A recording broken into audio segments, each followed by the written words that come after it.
Hello everyone.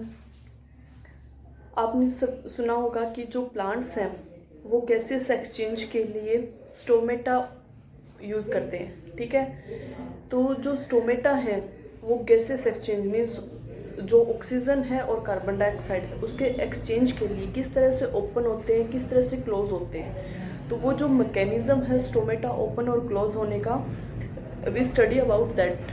ठीक है, so first of all stomatal opening की अगर हम बात करते हैं तो डे टाइम में जो गार्ड सेल है इसके अंदर क्या होता है, आपका reserve material that is starch.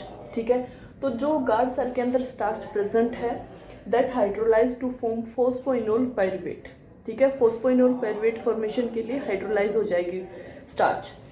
Then guard cell के अंदर रेस्पिरेशन के थ्रू जो CO2 रिलीज होगी that react with the phosphoenol pyruvate and form the malic acid. ठीक है, मैलिक एसिड की फॉर्मेशन करेगी। Malic acid dissociate to form the hydrogen ion and malate ions. ठीक है, so hydrogen ion that dissociated from the malic acid in the guard cell goes for the replacement. ठीक है, hydrogen ion release from here and potassium ions from the subsidiary cell enter into the guard cell. Due to the entering of potassium ion, जो osmotic pressure है guard cell के अंदर that will be increases and so endoosmosis process is occur.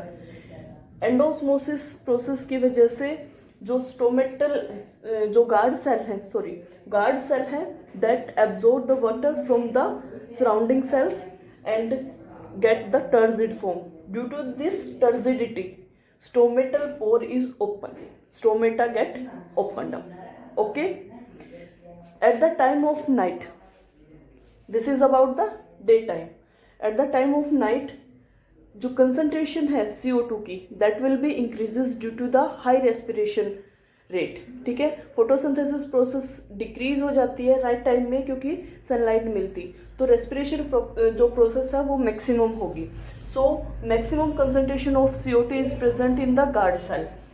ठीक है, so at this time potassium ion entry और the exchange of potassium ion from subsidiary to the guard cell will be stopped and potassium ion again enter into the subsidiary cell.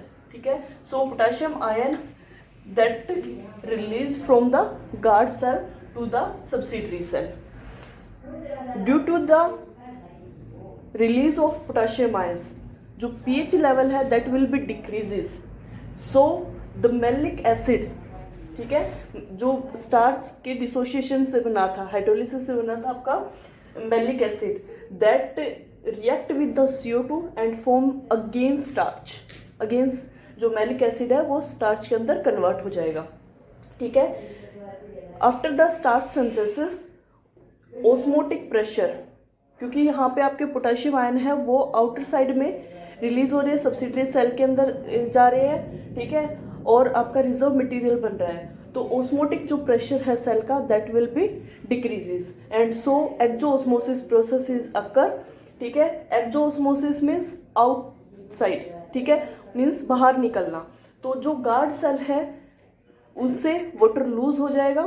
ठीक है, और due to loosening of water guard cell become flaccid, बाहर निकल रहा है water तो उसकी वजह से फ्लैशिड सेल्स हो जाएंगे। तो जो गार्ड सेल है उसकी फ्लैशिडिटी की वजह से जो स्टोमेटल पोर्स है that will be closed up. Okay, so this is about the stomatal opening and closing during the daytime and during the night time. Okay, thank you.